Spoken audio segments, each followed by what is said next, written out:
मैं उस दिन अपनी दोस्त रिया के घर गई थी ताकि थोड़ी गपशप कर लूं, लेकिन जैसे ही दरवाज़ा खोला सामने उसका शौहर अयान खड़ा था। मैंने हैरत से पूछा, रिया कहाँ है? वो मुस्कुराकर बोला, बस आती ही होगी, आप अंदर आ जाएं। बाहर अकेली खड़ी होना अच्छा नहीं लगता। मैं अंदर आ गई, लेकिन दिल में कुछ अजीब सा महसूस हो रहा था।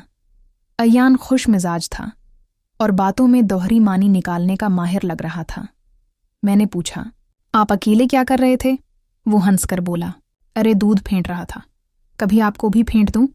मैं चौंक कर बोली, क्या मतलब? वो मज़ाहिया अंदाज में बोला, चाय का। दूध और क्या? आप तो ऐसे देख रही हैं जैसे मैंने कुछ और कहा हो। मैंने होंठ दबाए और हंसी रोकने की कोशिश की, लेकिन दिल की धड़कन तेज हो गई थी। कुछ देर बाद उसने पानी का गिलास दिया और कहा, संभाल के लेना वरना सब गर जाएगा। मैंने पूछा, क्या गर जाएगा? वो आंख मार के बोला, अरे पानी और क्या? तुम्हारे दिमाग में तो बड़े तूफान चल रहे हैं लगता है। मैं शर्मिंदा होकर मुस्कुराई और माहौल थोड़ा हल्का हो गया। फिर उसने टीवी ऑन किया और बोला, बैठो, मैं तुम्हारे साथ कुछ वक्त गुजार लेता हूँ जब तक रिया आ जाए, वरना अकेले में मुझे बहुत खलश महसूस होती है। मिजाह में बोला, किस किस्म का खालीपन? वो आहिस्ता से बोला, सूफे का खालीपन। जब आप बैठती हैं तो मुकम्मल भर जाता है। मैं हंसने से खुद को रोक ना सकी। फिर उसने फरज से ठंडी बोतल निकाली और कहा, क्या आपको भी ठंडी चाहिए? अकेले पीने का मज़ा नहीं आता। मैंने पूछा, अकेले पीने का मज़ा नहीं आता? वो मुस्कुराकर बोला, हाँ, दो लोग मिलकर पी लें तो मज़ा दगना हो जाता है। जब मैंने बोतल पकड़ी तो उसने जानबूझकर कहा, ध्यान से पकड़ो वरना हाथ से फंसल जाएगी। मैंने आंखें खोलकर पूछा, क्या फंसल जाएगी? वो हंसकर बोला, अरे बोतल, आप तो बड़ी शरारती हो। ये बातें मुझे अंदर तक खींच रही थीं। दिल में तजस्सुस बढ़ रहा था कि आखिर ये बंदा क्या चाहता है। कुछ देर बाद वो मेरे करीब आकर बैठ गया, इतना करीब कि उसकी खुशबू महसूस हो रही थी।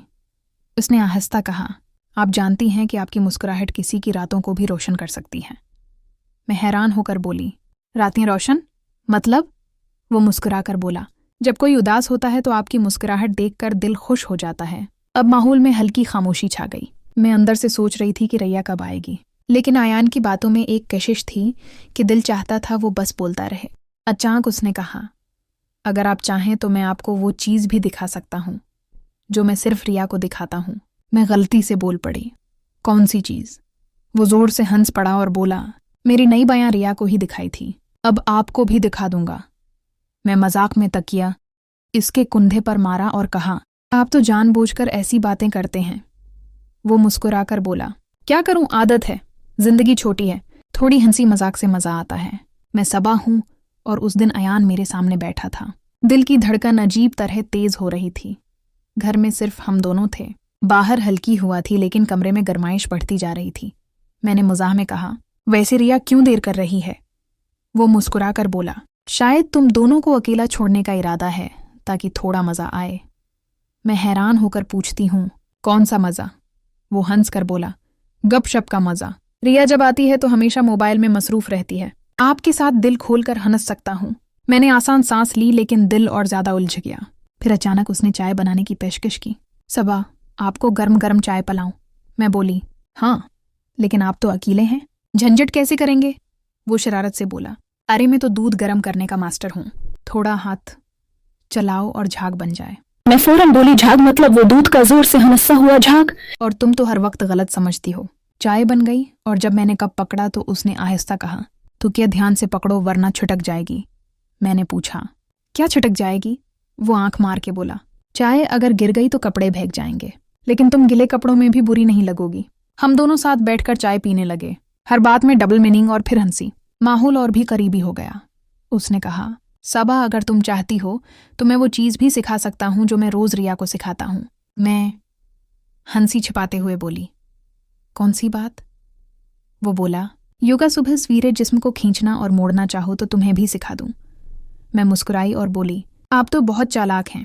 सीधा बोले। वो बोला, बिल्कुल ठीक कहा, मैं चालाक हूँ, वरना शादीशुदा जिंदगी बहुत बोर हो जाती है। कुछ देर बाद उसने टीवी बंद किया और मेरी तरफ देखकर कहा, अगर मैं सुबह कहूं कि तुम्हारी आंखों में वो नशा है जो किसी शराब में नहीं, तो क्या यकीन करोगी? मैं थोड़ी हचकचाहट के साथ बोली, ये बातें तुम रिया से करते हो या हर लड़की से? वो मुस्कुराकर बोला, रिया तो अब मेरी बातों को संजीदगी से लेती है।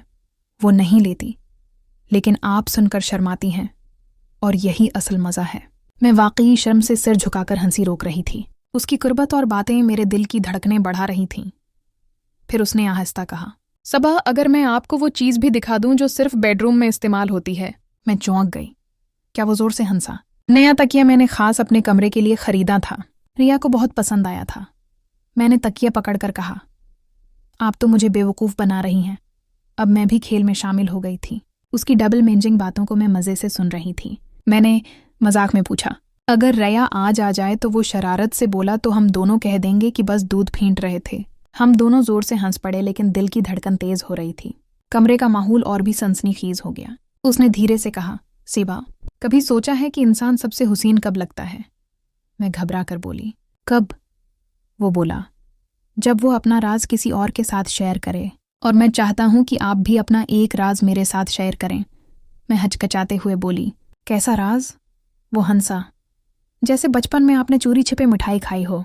हम दोनों हंस पड़े, लेकिन माहौल आहिस्ता आहिस्ता बात गहरी होती जा रही थी।